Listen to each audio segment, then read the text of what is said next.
He found fame at the age of 15 playing Ziggy Greaves in the hit children's show Grange Hill. But in the years that followed, George Wilson saw his life spiral out of control as he struggled to cope with his then undiagnosed bipolar disorder. Well, as he opens up about his mental health for the first time in a new book, George joins us now to share his story. It's lovely to see you, George. Yeah, and welcome, welcome. Sharing this. Grange Hill sort of happened by accident for you, didn't it? Kind of-ish. It wasn't planned. I just went for an audition in Manchester. I didn't expect to get it because there was so many people there, you know, it was about 1,000. And next thing, I went down and down and down to the last two.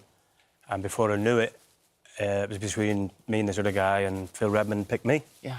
And so then sort of life changed, really. You moved down to London, your family come with you, and this must be, you're on the brink of something huge and exciting. It was such a big show to be part of. But quite quickly, actually, things started to go wrong for you. Things didn't feel quite right. And there was a moment in the Isle of Wight when you noticed it for the first time. Yeah, the first 4 years were great, you know. Doing the show, there was no problems. It was only towards the end, pressure was getting to me a bit. Yeah. But you were only 15 as well, weren't you, when you started? When I started, yeah. And I was 18 when I left. So, yeah, things build up. You know, I'm not saying that fame's a bad thing, because it can be a great thing, but sometimes it can be a bad thing. You know, you can meet the wrong people. Being recognised everywhere you go sometimes was getting to me a bit at that age. So it was building up. And the Isle of Wight, I just started sort of crying for no reason. Like, I'm not a person that cries a lot. I just found myself breaking down, doing scenes, and I'd just go and walk away and hide behind a rock. It sounds mad, but just to get composed. Yeah. Well, compounded, you know, that fame at a young age and the pressure that you began to feel then and not realising what was to come. In 1989, you lost your grandmother and you witnessed Hillsborough. And those two big events in your life. And you say that you never felt like you could really talk about Hillsborough because you saw, but you weren't directly involved. You weren't at the Leppings Lane end. I wasn't in the Leppings Lane. No, I was luckily, my mate picked not to go in there because he was in there the year before and he knew what hell it was. So we went into the North Stand, which was, you know, but it overlooked it all. So I seen it. And I didn't like to talk about it because I thought, well, I've got no right, really, because I wasn't in the crush. Yeah. So I didn't want to look like I was, you know, wanting to jump on some kind of, you know, horrific bandwagon. Yeah. So I kept quiet, and we all did. All my pals who went really never spoke about it. But that memory but of it builds up in your mind, and you dream about it, and you know. So that come out at later stages of when I wasn't well. It was quite. I was having delusions and imagining things, and that was a big player. You know, I'm not surprised. And then, of course, you leave Grange Hill and you find yourself in this period where, you know, there's job offers, but they're not quite what you were expecting. So that is another layer to add on to things. At the time, you were arrested for smoking weed, and the press picked up on this, and it became a big story. And your family really struggled with that sort of attention that was around you. What state were you in at that point, do you think? What did that attention give you? Well, when I come out of Grange Hill, I thought it was going to be like Brad Pitt. I thought I was going to walk into Hollywood, you know, once upon a time in Hollywood. That's what I thought it was going to all be, because that's what I just kind of knew the last 4 or 5 years. But it wasn't to be, and I realised it wasn't to be, and I had to work normal jobs. And later on, I didn't mind that. But at the time, it was difficult, because I'd walk in and they'd go, oh, where's Ziggy? What's he doing here? And give me abuse behind my back. And it was hard. And I said, my nan passed away. All these things have built up.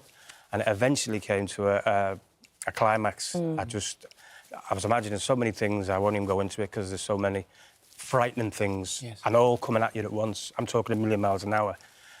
And I just lost it totally and smashed my loft up, which I had all the most beautiful things I'd collected over the years. Threw them out the window, just out of control. Well, you were hospitalised. You spent 6 months in hospital,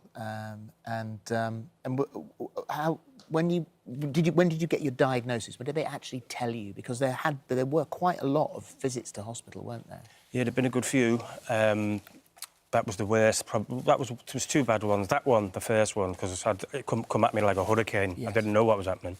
Second one, I was OK for 8 years. I got over that one and I got strong again. I lived in Spain, I wrote plays, I produced plays, I was doing great. It keeps hitting me in my prime. It's so cruel in a way, because I'd just be getting back again and then it hit me. Anyway, it got me again in '99. in South Wales, where I totally went again. Again, it come at me, didn't expect, but I'd overdone it, I'd overworked. Yeah. Not looking after yourself. Producing stuff, Yeah. Not looking after myself, going out drinking, your own partying, just living like a young man would. Yeah. And I shouldn't have been doing these things because I didn't know at this point that I had bipolar. It was only a few years down the line, a doctor got on it and said, you've actually got bipolar. And that was in 2011. And actually that diagnosis, a lot of people, when we talk to people about getting the diagnosis, there's a sense of relief. But for you, it's something you even now, you sort of struggle to sort of deal with the fact that that is what it is. You didn't like having the label. However, it is what it is. And you now know what to do and how to treat it and how to look after yourself. In a way, it has... I suppose it does. I have to accept it. There's nothing I can do about it. I have to accept it now. I do know this. But it does help me in a way that I know what not to do and what I can do. And that's what I've tried to put in the book. I've tried to tell people, you know, I wrote it as a therapeutic thing more than anything. I found I had time on my hands last year to write. First time I was out of work for a while. So I wrote that book as a warning in a way for people who have got what I've got and been through or going through what I've been through and to see where I went wrong and think, you know, God, I won't do that then, or I'll try that, what he done. You say the world is more understanding now to issues of mental health, and you also say that it is so important to talk to someone. I didn't talk about it at 21. I didn't talk about it at 29. I didn't talk about it 8 years ago. I couldn't. It was just like, people would look at you like you were Anthony Perkins in Psycho. You know, they just think the worst. Yeah. And I found now, it's easier talking about it to people now.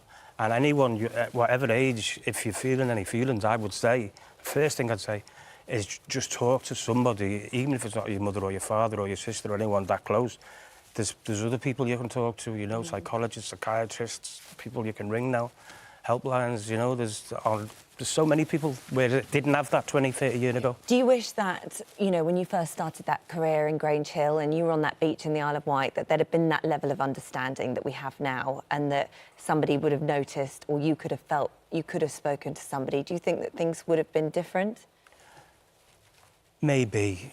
I mean, it wasn't there. And the lads were great. I love the lads in the show, you know, like little Johnny Alford and John Drummond, all the boys. We were all close. We were all very close, you know. You met us all years ago, you know, we were good. We were all close-knit. And the girls. Introduced the show to the broom cupboard. Yeah. We were all a close-knit little gang. Yeah. But there's certain things you still can't talk to your pals about, you know, because you just got to keep it to yourself. And do you know what? It's books like this that keep that conversation going, that keeps, you know, mental health being something that people are more aware of, from Grange Hill to Bipolar and back. And thank you very much for coming. Are you right and now? Talking about this. Okay That's now? the good thing. Things are happening for me now. Yeah. It's been like a long time since I've been in hospital. I've got, you know, 7, 8 years. The phones are going again now. I'm getting scripts. I'm getting auditions. Don't take too much on. I know. Yeah, you know your triggers. I take life a lot easier than I used to. Good. Good. Good. Thank you. Nice to see No, thank you very much. Lovely to see you. Thank you. Very much.